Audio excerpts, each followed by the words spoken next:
My bad, y'all. Okay, so I was talking to my homeboy. This was me and him had a crush on each other, but I think maybe I had more of a crush. We were in church together. We used to write each other notes and poems and stuff. It was so cute and innocent. I wish that he would have been like my first, but no, that's not what happened. He was just really nice and from a good family, and we never did anything really. Maybe we might have kissed, maybe. I don't even know, but so he had moved down here with this girl who he ended up having a child with,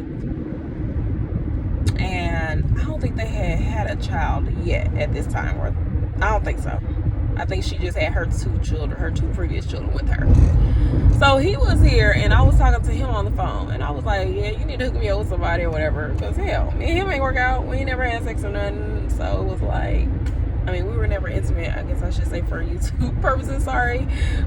We were never intimate. So I was like, yeah, hook me up with somebody or whatever. And he let me talk to this Nigerian man that he knew. And I thought they knew each other better than maybe they did. I don't know. Now, being from St. Louis, you're not exposed to that many cultures, right? So I didn't really understand that Nigerian means 90% of the time he's married with a wife that he's bringing over. Something like that. Usually it's like a situation like that. I think that's still the case. So I didn't really realize that at all. And so I was talking to him, man, I really like this man. He would do anything. Like, we would just be on the phone, and I was like, oh, I want you to send me like a letter, like a handwritten letter. I don't know what else he said. I think it was just that, or it might have been something else, but I remember I wanted a handwritten letter. You know, I was being extra, maybe I was being all lovey-dovey. And I was stockbroker in St. Louis, and I was like, that's what I wanted. He was in school to be a doctor, which he is a doctor now. And so I wanted it. He sent it right away. And I thought that was so sweet. And I was just madly in love with this man. I came down to visit him. Had a great time. I loved Houston. I loved being out of St. Louis. I loved being with him. It was fun. I loved his food. You know, I just loved a whole bunch of stuff about him. And I came, and the next time I came, a few months later, I want to say, because I want to say I came in like December or February, one of those.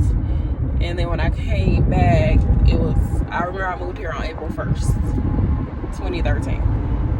I had quit my job, everything, okay? I was just gonna pick back up here in Houston with the love of my life. You know, I'm in love. So I'm young and in love. Like, okay. So got here. Things were going great. The man was paying for everything. I really didn't even have to work, but I was still looking for a job and stuff. And I had my savings. I didn't make him pay for everything. He paid for like everything with our place that we had together. We had a whole place together. He paid for that, but I still paid for my car and insurance. And I'm pretty sure if I would have asked him to pay for that, he would have. But I'm not a gold digger. You know, I was gonna take care of my own stuff. So, and I was looking for a job not because I had to. I didn't have to. He was a very hard worker, and I would go sit up in the store with him at night that he worked at, and just chill with him, just be in the store while he was studying for his stuff overnight and stuff. He studied for his doctor degree, whatever.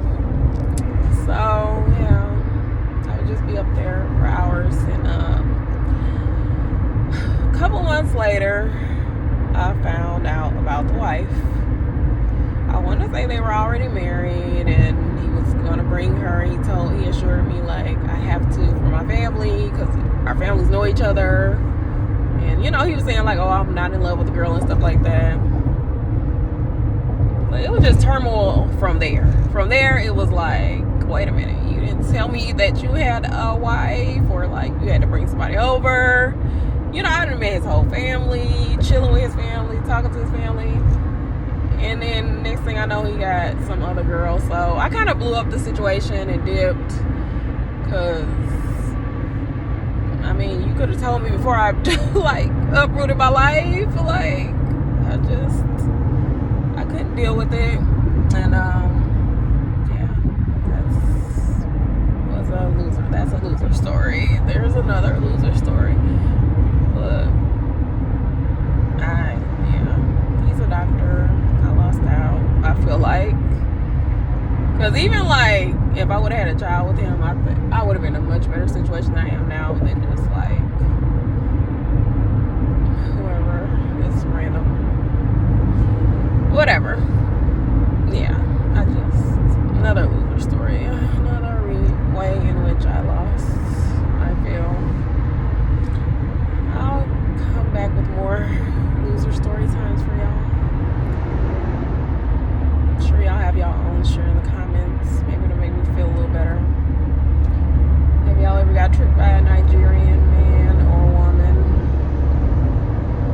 Didn't know the culture and just dove in head first like a fool. That's what I feel like I did. I was just like, oh my God, this man is just nice, you know, like he's nice, he's sweet. I just like him, you know. We got along really well, and it's just that I didn't want to be with a married man. I was trying to do the right thing. I don't think there is a right thing these days, because I mean, I just lost. I guess they won. They're a doctor, they're successful, they have wife and children, and they don't worry about me. And some people win, some people lose. I'm a loser, so now that I know that, at least I can be expecting it instead of just being like caught off guard. Now at least I can be like, damn, I knew that was gonna happen. Duh, it's me. I'm a loser. I can just be like that versus like, oh my God, I thought it was gonna work out perfectly. You're like, no. Ain't shit gonna work. Excuse me. Nothing's going to work out. Always gonna be a problem after problem after problem, and we're supposed to deal with it some kind of way. So that's what I'm gonna do.